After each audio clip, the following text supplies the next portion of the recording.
I've laid out a plan for jobs and middle-class security. And unlike Mitt Romney, I'm actually proud to talk about what's in it. Because my plan actually will move America forward. And by the way, the math in my plan adds up.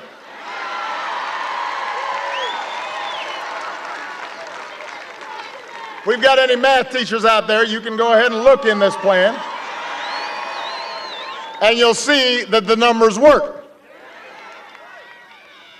I won't be running the okey doke on you.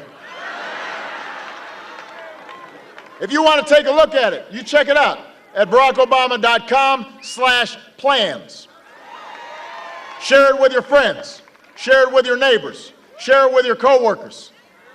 Folks who are still not convinced, they can look right here and find out what it is I intend to do in a second term.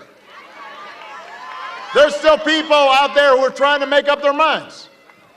Some of you here may still be trying to make up your minds. Maybe you just thought, no.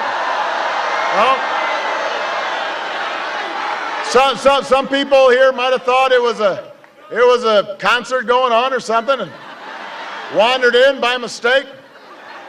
Thought Scott was giving away free pizza. So, for those of you who are still making up your minds, or your friends or your family, I ask folks, compare my plan to Governor Romney's. See which plan is better for you and for America's future. Now, let me just summarize it real quick. First, my plan builds on our manufacturing growth by ending tax breaks for companies that are shipping jobs overseas. I want to reward small businesses and manufacturers who are creating jobs right here in the United States of America. Second, my plan will cut our oil imports in half by 2020 so we control more of our own energy here in America. And by the way, today we are less dependent on foreign oil than any time in 20 years. And one reason is because we increased fuel efficiency standards on cars and trucks so that they will go twice as far on a gallon of gas. And we need to build on that progress, not just by producing more oil and gas, but by investing in clean energy technology that's creating jobs here in Florida and all across America.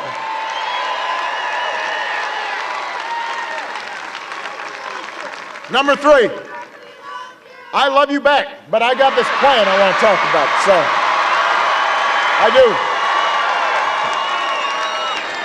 do. Number three, my plan will make it a national mission to educate our kids and train our workers so that they can compete better than anybody in the world. I want to recruit 100,000 new math and science teachers over the next decade. I want to train 2 million workers at our community colleges with the skills that businesses are looking for right now. I want to work with colleges and universities to keep down the growth in tuition costs, because I want every young person to be able to get the higher education that they're willing to work for. Number four, my plan is going to cut the deficit by $4 trillion. Remember, I said the numbers actually add up.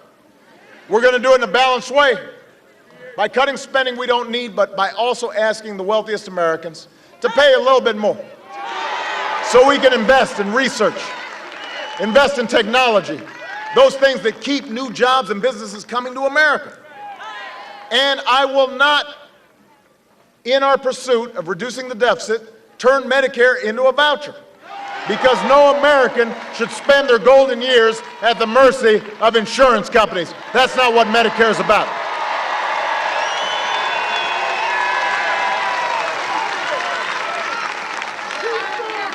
And finally, my plan will use the savings from ending the wars in Iraq and Afghanistan to put our people back to work, doing some nation building here at home, repairing roads, fixing bridges, building schools all across America. And when our veterans come home, we will serve them as well as they've served us, and make sure that they are out there getting the jobs that are going to help build America. By the way, I just want to point out, in the same way that Governor Romney didn't mention the Afghan war or our troops in his convention speech, Governor Romney didn't even mention our veterans last night. Don't boo, vote. He didn't say a word about it. Now, he may write off half the country as victims behind closed doors, but the men and women and their families who have served this country so bravely, they deserve better from somebody who's applying to be commander-in-chief. It is my greatest honor serving as their commander-in-chief, and I will fight for our troops and our veterans every single day.